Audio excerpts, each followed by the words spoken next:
How do you learn who you really are? It's not found in books, it's found on the battlefield. What's up, warriors? It's good to see you guys. My name's Rick, and I'm going to be helping you guys go through what's been working for people, like actually globally. I've been working with people all over the world. I've had people from everywhere from Europe, South Africa, you got Australia. I mean, we can keep going, Kuwait, like people all over the planet have been working with me, and I've been working with them on how to help through anxiety. I can see some of my warriors who are actually in here right now are some of the people I've actually been helping them work through anxiety. Even Mike, I see on here, who this week was like, you know what, I feel I no longer need the medication that I was on to be able to fight this anymore. I'm now feeling more clear and more prepared. So this is going to be a training where we go through all of the pieces that are to get to the root. A lot of you guys are living in a life where you've been treated like symptoms and you've been given diagnosis and given medication for symptoms, but nobody's going to do the work to get to the root of what the problem is that made it start. So the first thing I want to do before I really start getting into this is challenge, as a warrior, challenge belief systems. We have to challenge that somebody who told you you are anxiety, somebody who made you believe that who you are as a person is an anxious person. And when something is not going your way, you shall respond in an anxious way. We'll make it so we amplify what's happening inside of us for anxiety. And so I'm going to break down the pieces of what it is, but I'm going to challenge the diagnosis is, instead of saying the belief system that you are anxiety, I'm going to challenge to say anxiety can be beaten. And the people who go, you know what? I am not identified by symptoms. I am not a person who has to respond with anxiety. These people are actually beating it. I just saw another guy jump in who was taking himself off of the medication that he was in because he's like, I no longer need it since I fixed the root of the reason I had it. So I want to get into this, but I just want to keep that seed planted that this can be beaten, and across the world, it keeps on being beaten if you use all of the tools. So today's training is going to get into each one of those. Now, I'm going to start off with just giving you an idea of what the heck is anxiety? Like, what is it at its core? And then how does it become what it is? Anxiety is a fear curse. It is amplified fear. So first we have to understand, what is fear then? Fear is the future. It's a possible future that most likely never, ever happens. So a lot of things you guys are worried, especially one of the largest fears people have is social anxiety or social embarrassment or a fear of, like, public speaking. They did studies and they showed that people were more afraid of talking in front of peers or people they know than death. Like, the study was showing, like, people are more afraid of having to give a speech than being dead. I'm like, that's a wild thing to be. One's highly controllable. And so fear is possible futures. Anxiety is the futures multiplied. I'll give you the example of, if you have your computer open and you were to open multiple tabs of all the possible futures that could go wrong. And we start going into all of the stuff that, if that happened, and what if that happened, and what if that happened, and what if that happened? Oh no, oh no. And we start running into an issue where all of the tabs are open, but you're not able to solve all of the tabs. There's too many variables. Now throw in the variable of it being the future. Because it's the future, you also don't know who's going to be interacting, who's going to say what new characters will be there, or what new events may happen during that. So it leaves you with 50 plus tabs open of things that could go wrong, none of them solvable, and I have an emotional attachment to each one. I'm not doing anything. Screw this. I'm not going. I'm not doing it. I'm going to do my defense mechanism is going to be fight or flight, most likely flight. I'm not going. I'm not doing it. I'm going to stay home. I'm not going to even deal with this craziness. Too many things that I don't have control over. The reason that you do this is not because you're screwed up. Again, I'm going to challenge belief system. The reason this is happening is not because there's something wrong with you. It's not because you're broken. It's because you're brilliant. Now, this goes against the narrative. This goes against what people will tell you anxiety is. If you're thinking about the ability that you're able to do this, what are you doing? I'm looking into the future, that my brain can create multiple futures. And not only can I create multiple futures, I can have an emotional attachment to individual multiple futures. I can have arguments with people who aren't even there. Like, we can create imaginary futures. What this means is that you have a heightened creativity and imagination system. This would equate to having a superpower. This means that you're not broken, you're brilliant. You have an ability that's amazing. And yet people will say you are a diagnosis of something's wrong with you. You don't know how to, you overthink. This is one I'll get into in a little bit. You're an overthinker. You're not an overthinker. You just have to learn how to train yourself to process all of this information that you're able to build and create. It's not because you're messed up. It's because you have an amazing untrained ability that controls you instead of you control it. So let's do another challenge here. Instead of us just assuming like, okay, well, you don't know what you're talking about because, I've got to take medication. I've got all these things. You don't understand. You don't understand. Let's do a test. I'm going to do a test to see if this is something that you were born with, or is this something that came on later in life? So the way that we test this is think about a scenario in your past that you had anxiety over. Like, I know that if I have to give the speech or ask somebody out or learn a scary new skill, whether it's like first day on the job, learn how to drive, doesn't matter what it is, my first day on the team, and I have to learn a new skill or give a speech and social embarrassment, name something I have to do in the past. Now think of that day in the past and like, remember, I had anxiety around that day. If you look back at any of those moments, like look back at that exact moment, do you still have anxiety right now? Like thinking of that speech, that particular one, or I had to learn how to drive and there's so many things that could go wrong and I was really nervous. Or, what if I ask them out and they say no? If you think back, do you still get anxiety thinking of that particular moment? If you're looking back and going, well, no, I nailed that speech. I actually crushed it. I did really good. Or no, I asked them out and they said yes, and we've been together for a long time. Or, well, I've been practicing the skills for driving and I no longer have anxiety because I'm now trained and competent. So I'm not afraid of that anymore. If you look at any of your past things and you can say that thing gave me anxiety then, but it doesn't give me anxiety now, this means you're not clinically broken. This just means there's a piece inside of you that doesn't process the possible futures clearly yet. This is a very important test to know because some people really are born with anxiety, but it is exceptionally rare. It's like less, I'd probably say less than 1 in 1,000 is actually accurate. But whenever I challenge people to go, let's go through the training itself starts to reveal that something happened to create these fears. And it wasn't because you weren't taking pills. It's because there's something happened to make it so I'm not processing at a higher level. I have an imagination and a creativity that is amazing, and yet it controls me and I don't control it. So this is just the first test. If you could answer no on that, this means there's hope for you. There's hope. You have hope now. We can actually beat this. So now that we've done this test, I want to get into some of the basic tools here. I want to get into some of the things about this because I want to break those beliefs that it's genetic or hereditary. This is something that all of us are capable of doing if this piece isn't treated correctly. I want to look at some of the tools that we need to do. First off, I want you to understand that there are certain things that fear hates. Fear hates when you use your courage.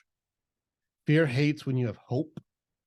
Fear hates when you have a degree of certainty. Fear hates when you have faith. Fear hates these things. And so fear will attack these first to make sure you don't use the thing that defeats it. It'll make sure. And so understand that a lot of these areas that you have the tools already to beat this, especially the confidence to look into something and say, I know I can beat you. I'm not afraid anymore. Fear hates this.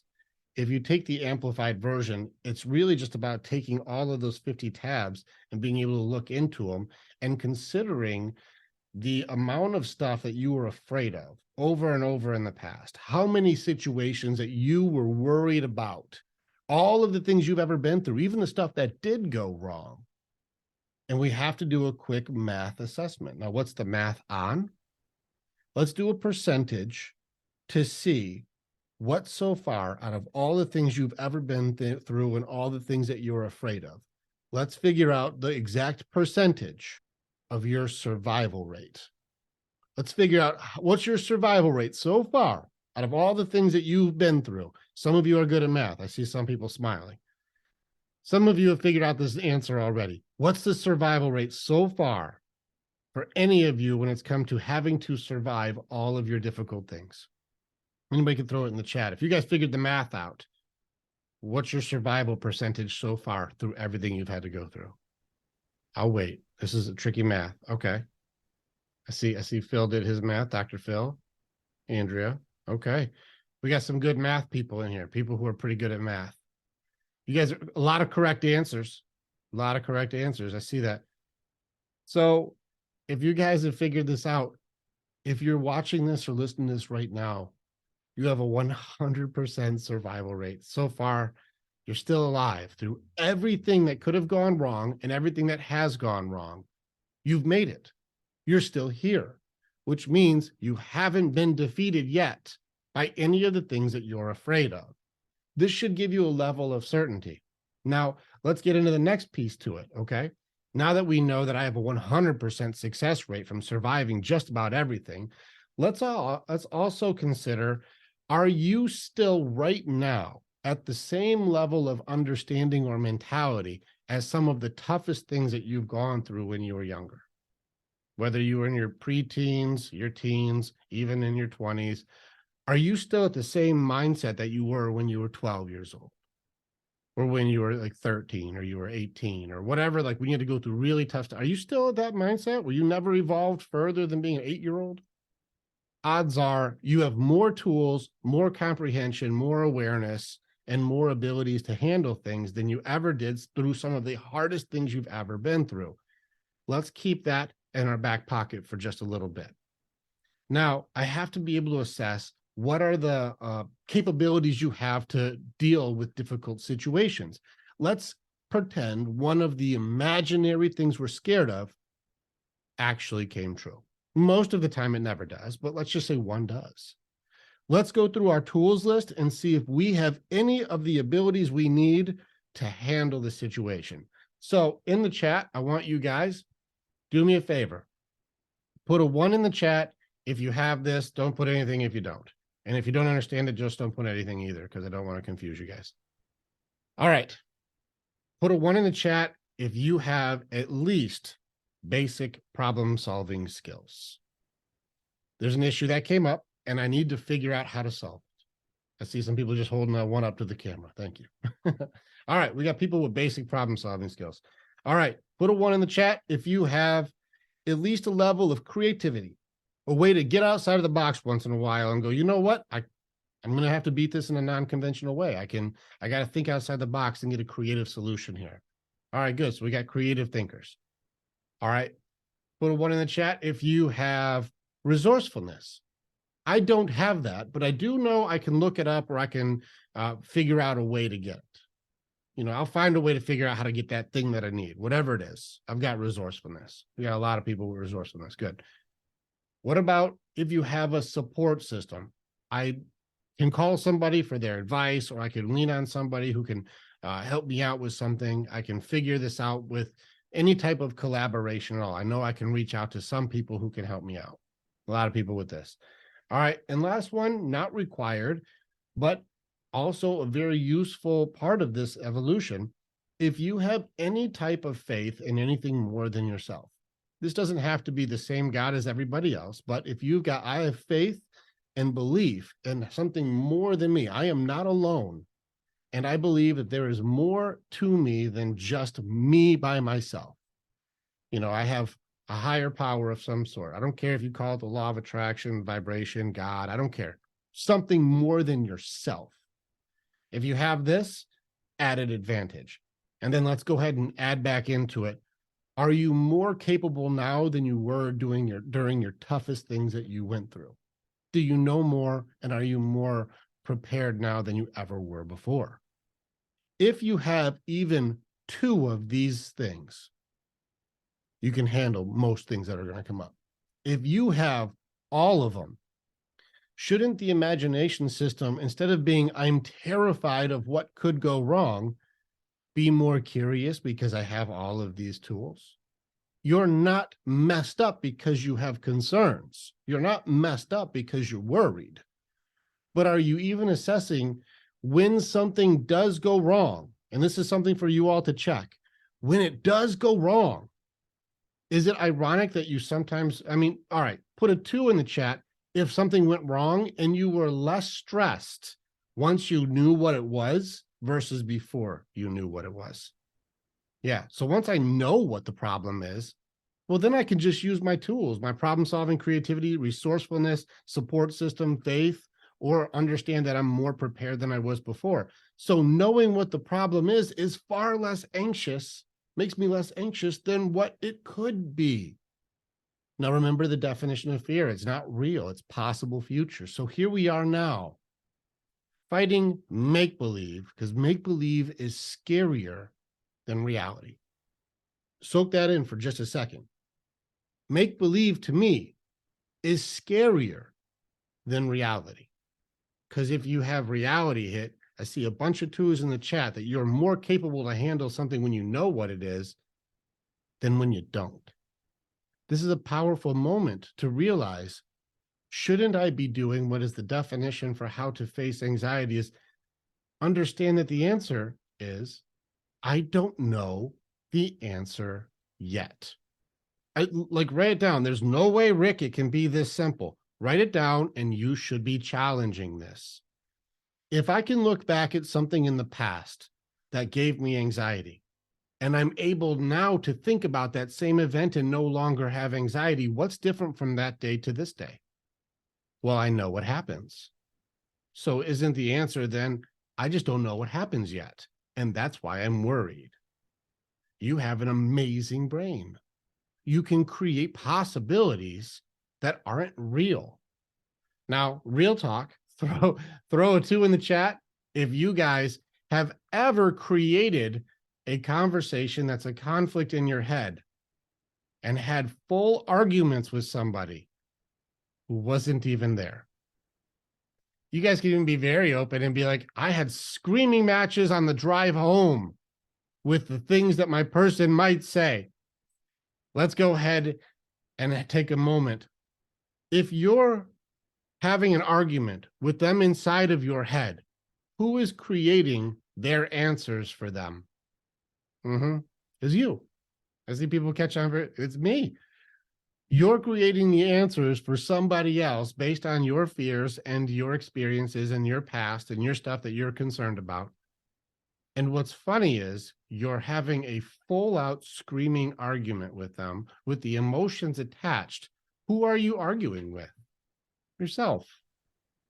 Now you're creating an anxious argument where you're worried about what they're going to say and how you're going to yell at them and you're going to tell them, and we're in it and we're having a conflict.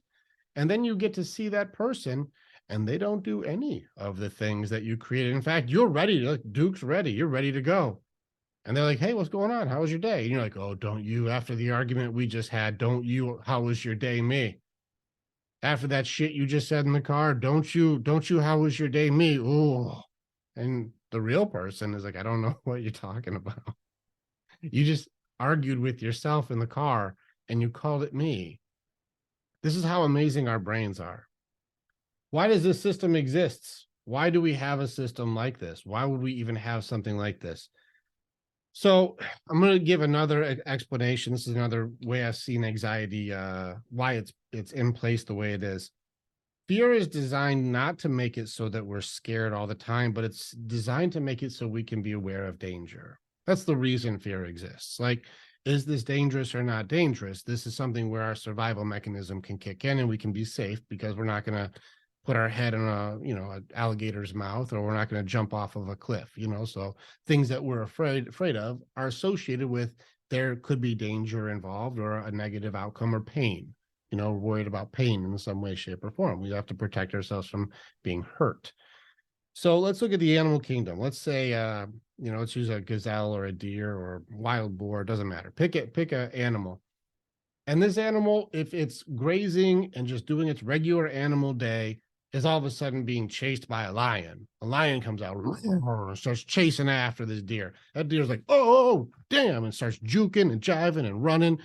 During that system, all of the other functions inside of that animal is going to shut down. The digestion system shuts down, reproduction shuts down, adrenaline goes up, everything gets heightened because all of the systems need to be shifted into survive. We do not want to get caught. We will die. I don't want to die. I need to survive. Time to turn all my resources into survival time. Okay. Now, after this animal gets away, that animal will go, okay, no longer in life or death scenario. Let's calm it down, go back to eating, go back to making some babies, and go back to regular life stuff. Calm it down. The animal will just shift right back, right? Our brains are so advanced, we can create the feeling inside our bodies that we're being chased by a lion when there is no lion. It could be taxes. It could be a conversation with a spouse. It could be a disagreement with a best friend. It could be asking for a raise at work. It could be being unappreciated in a situation. It could be whatever. There's all these things that we start creating anxiety over, and we make up our own lion. We make it up. And so our body will act accordingly. Digestion starts to struggle. And our heart starts to go faster and produce more adrenaline and more energy. We're no longer as excited about reproduction or having sex because I'm freaking out right now, and I'm not interested in that because I have to survive my imaginary lion. Scary. My body is in lion mode most of the time. This is where we have to use the next tool here. We have to be aware that what's happening is we are creating our own lions because we're creating all of these possibilities that could happen. And we run into that I don't want to do anything feeling. I'm paralyzed by the possibilities. I'm creating lions. They're not real, though. What I want you to do is be able to challenge the thought process that I'm being chased by a lion by having what we call a tool called presence in the present. I need you guys to give your awareness a damn chance here to look around and challenge fear directly by saying, is what I'm afraid of happening right now? Look, be as silly, like, now all jokes aside, if I were to say I'm looking around for a lion, like, all right, we could argue, but real talk, I've got no threats in here. I'm not in danger at the moment. So if I were to have a danger response with no danger, at least a mild amount of presence in the presence can help me realize I'm not in danger right now.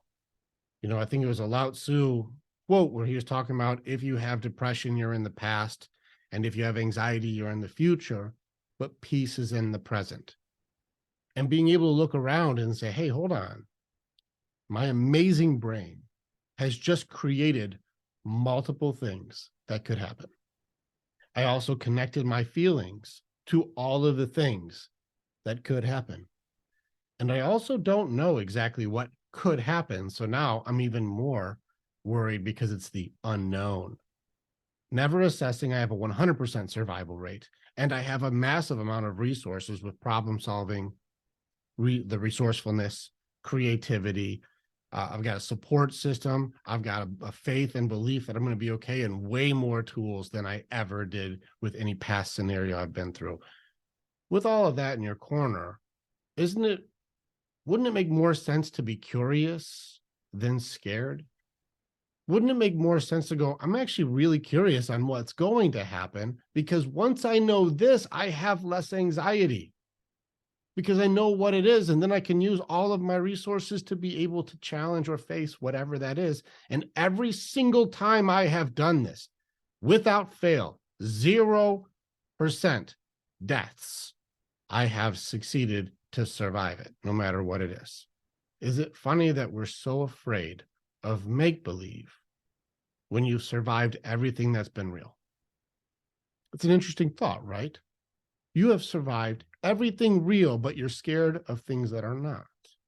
And a lot of times the way fear does not like you to work is have faith, have courage, have hope, and turn the light on.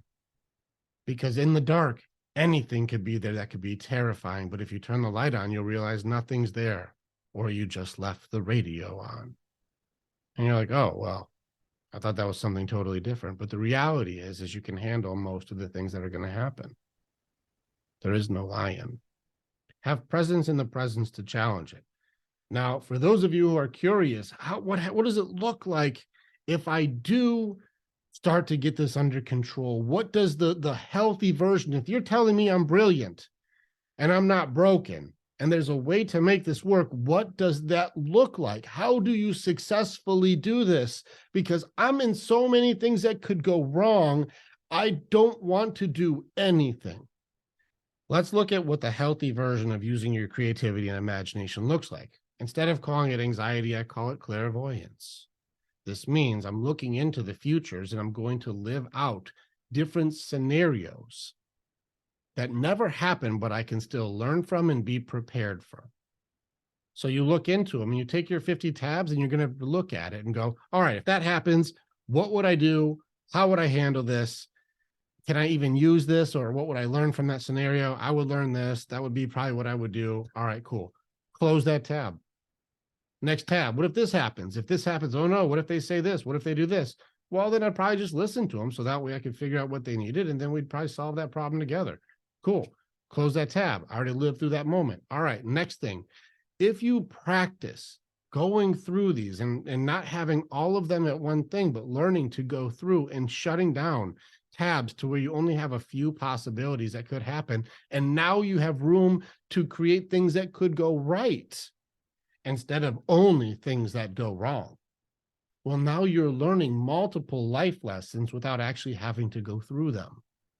This is like looking into the future and being able to learn a lesson in the safest way possible. You have no risk, no danger, and nothing that can harm you because there is no lion.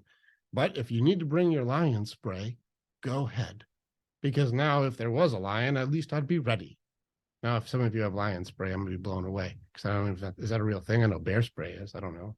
But in any case, bring your bear spray. So you have to have presence in the present. But if you are going to look into the future, it's because you have the ability to do so. And if you train it, it makes it so you can learn things without having to go through it. That's pretty amazing. Your brain's amazing. Now let's go back to overthinking. But I overthink. No, you don't. You think incredibly. You just have to train yourself to process as quickly as you think by eliminating the stuff you don't need. Because some of this stuff is like, what if aliens come down and they steal our hubcaps and then our insurance rates go up? And you're like, okay, sure. If that happens, you and me will sort out the hubcap situation and, we'll look for insurance rates that match non-alien attacks. Fine. But we're worried about things that are not happening. There is no alien attack. There are no lions. We're fine. Can we have presence in the present, look around, challenge it? And if we are looking at the future, don't let it paralyze you, but learn from it and be more curious about what it's going to be instead of anxious that you can't handle it, because so far you've got a 100% success rate. So I want you to take these tools and this mindset, and I want you to work through the repetition of doing it. Doing so will make it so the practice of doing this over and over, recognizing it's beatable, getting to the root of what it is, which is a different part to it. This is a part of a program that we did put together. This is just one section in here. And I want to be able to share more of these with you. If any of you like, I need this information, I need to see what you're doing, I want these steps, I want the things, You can just go to the website, grab it up right now for very inexpensive. Randy, for anybody who's new in here, you can put the link in the tab. But also it's right on the front page there. If you want this information, you can just get it for super cheap right now. And then we are doing more trainings like this where I'm going to be doing the Q&As for people to help them get to their root of what was going on to create the need to have all of these possible futures scare me into not doing things. Once we kill the root, then we're able to start defeating fear and anxiety. Because when you realize that you're fighting make-believe, it gives you a way better chance to defeat it. Which goes back to what I said.